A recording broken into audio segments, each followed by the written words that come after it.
சந்தியா, இங்க வாமா. என்ன முதலாளியம்மா, சொல்லுங்க. நாளைக்கு ஃபங்க்ஷன் இருக்குல்ல, நீங்க யாரும் வீட்டுக்கு வர வேணாம், சரியா? அம்மா, ஏமா அப்படி சொல்றீங்க? நாங்க யாரும் வர்றதுல உங்களுக்கு இஷ்டம் இல்லையா? ஏய் லூசா, நீ மண்டபத்துல வச்சுதான் ஃபங்க்ஷன், நேரடியா மண்டபத்துக்கு வந்துருங்க. ஓ அப்படியாம்மா? சரிம்மா, நானும் என் தம்பியும் தான் வருவோம்.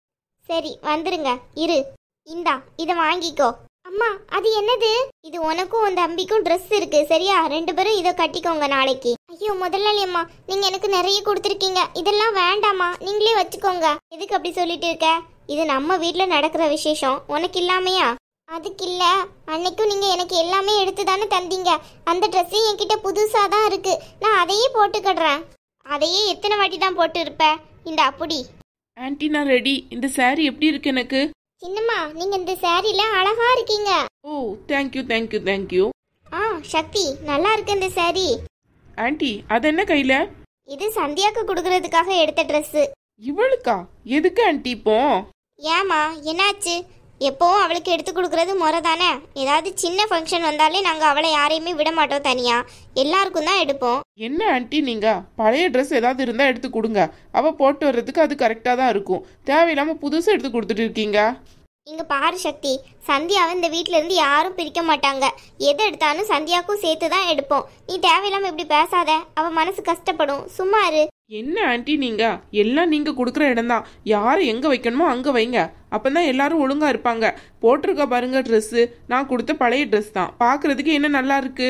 இதே மாதிரி ட்ரெஸ் தான் அவளுக்கு கொடுக்கணும். நான் போன பொங்கலுக்கு ஒரு ட்ரெஸ் எடுத்தேன், அந்த ட்ரெஸ் எனக்கு கொஞ்சம் சின்னதா இருக்க மாதிரி இருக்கு. நான் வேணா அதை சந்தியா கொடுக்குறேன். என்ன சந்தியா, அது போதும் தானே உனக்கு? அட என்ன, நீயும் புது ட்ரெஸ்ஸுக்கு ஆசைப்படுற போல? இங்க பாரு, இப்படி இருக்கு, நீங்கள்லாம் புது ட்ரெஸ்ஸுக்கெல்லாம் ஆசைப்படக்கூடாது. நீங்க உழைச்ச காசுல வேணா நீங்க புது ட்ரெஸ் வாங்கி போட்டுக்கிடலாம். இந்த மாதிரி காஸ்ட்லியான ட்ரெஸ்ஸுக்கெல்லாம் ஆசைப்பட்டேன்னு வச்சுக்கோ, நாளை பின்ன இந்த வீட்டுல வேலை பார்க்காத நிலைமெல்லாம் வரும். அப்ப உனக்கு யார் இந்த ட்ரெஸ் எல்லாம் தருவா?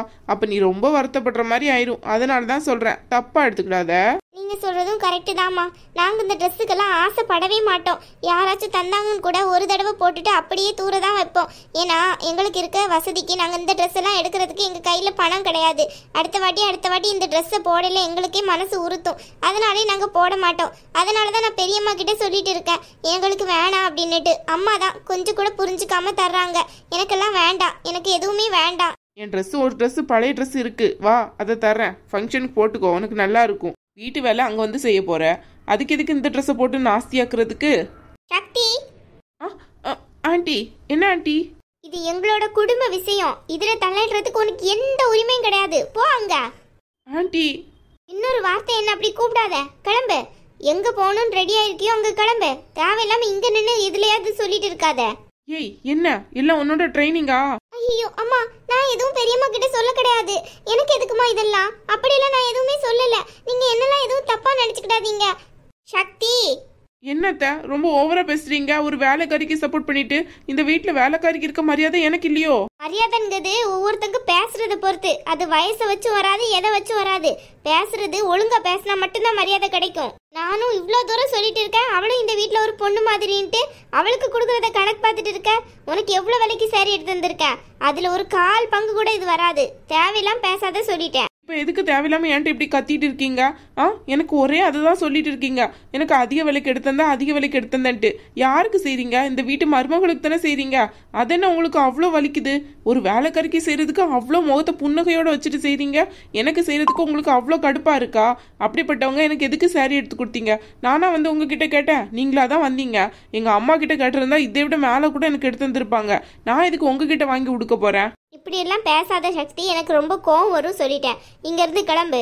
ஆனா ஒண்ணு மட்டும் சொல்லிக்கிறேன் ஆண்டி, நீங்க மட்டும் இந்த ட்ரெஸ்ஸை இவ கையில கொடுத்தீங்கன்னா எனக்கு இந்த வீட்டுல மரியாதை இல்லைன்னு தான் அர்த்தம். இது நான் சந்தியாக்காக எடுத்த ட்ரெஸ் தான். இதை சந்தியா கிட்ட கொடுக்காம வேற யார்கிட்ட கொண்டு கொடுக்க போற? அதெல்லாம் எனக்கு தெரியாது, யார்கிட்ட நான் கொண்டு கொடுங்க, எனக்கு அதை பத்தி ஒன்றும் பிரச்சனை கிடையாது. ஆனா இது சந்தியாவுக்கு கொடுக்க கூடாது, அவ்வளவுதான். தெரியுமா, என்னால எதுக்கு தேவையில்லாம சண்டைலாம்?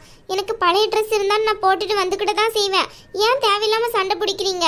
இன்னும் 2 நாள்ல ஃபங்க்ஷன் வச்சுக்கிட்டு இப்படியெல்லாம் சண்டைலாம் பிடிக்காதீங்க பெரியம்மா.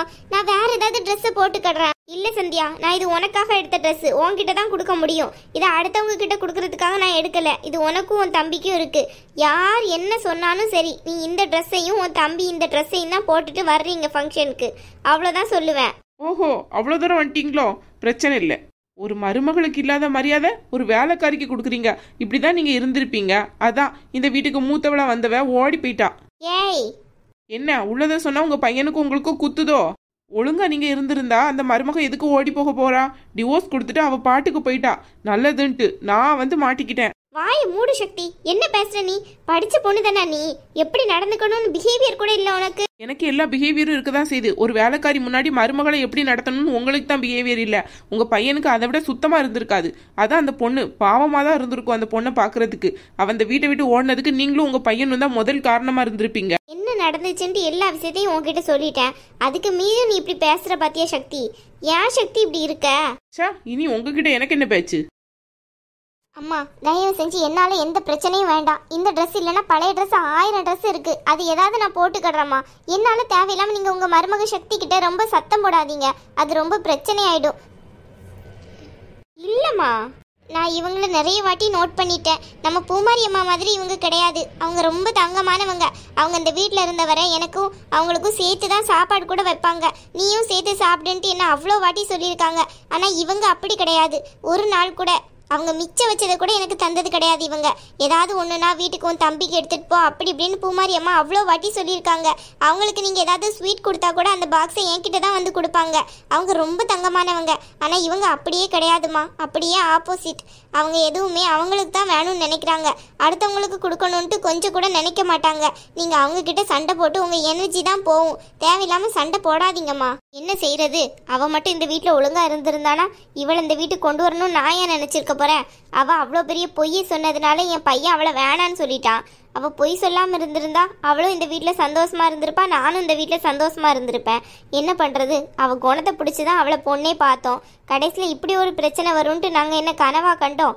இவன் என்னன்னு பார்த்தா வீட்டுக்குள்ளே நுழையிறதுக்கு முன்னாடி இவ்வளோ திமிரு பண்ணுறா. வந்ததுக்கப்புறம் என்ன திமிர்லாம் பண்ண போகிறாளோ எனக்கு சுத்தமாக புரியலை. என் ஃப்ரெண்டோட பொண்ணுங்கிறதுக்கால உரிமையாக சரின்னு சொன்னேன். இப்போ இப்படி ஒரு பிரச்சனை வரும்னு நான் கொஞ்சம் கூட நினச்சி பார்க்கலையே. என்னதான் இருந்தாலும் நம்ம பூமாரி அம்மா மாதிரி வராது.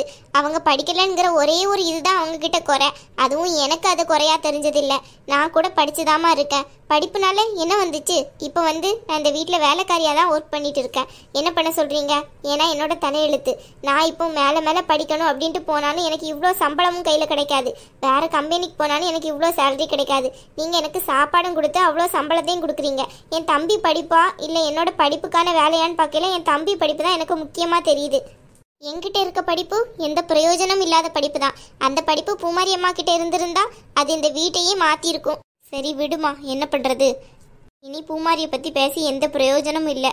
விடு. இந்த ட்ரெஸ்ஸை நீ நாளைக்கு போட்டு வா, சரியா? இல்லைம்மா, இந்த ட்ரெஸ்ஸை போட்டால் அவங்க ரொம்ப கோவப்படுவாங்க. எனக்கு வேண்டாம். நான் சொல்கிறேன்ல, இதை தான் நீ போட்டுட்டு வரணும், அவ்வளோதான். இல்லைம்மா, நான் சொன்னால் கேப்பியா மாட்டியா? அப்போ ஒழுங்காக போட்டுட்டு வா.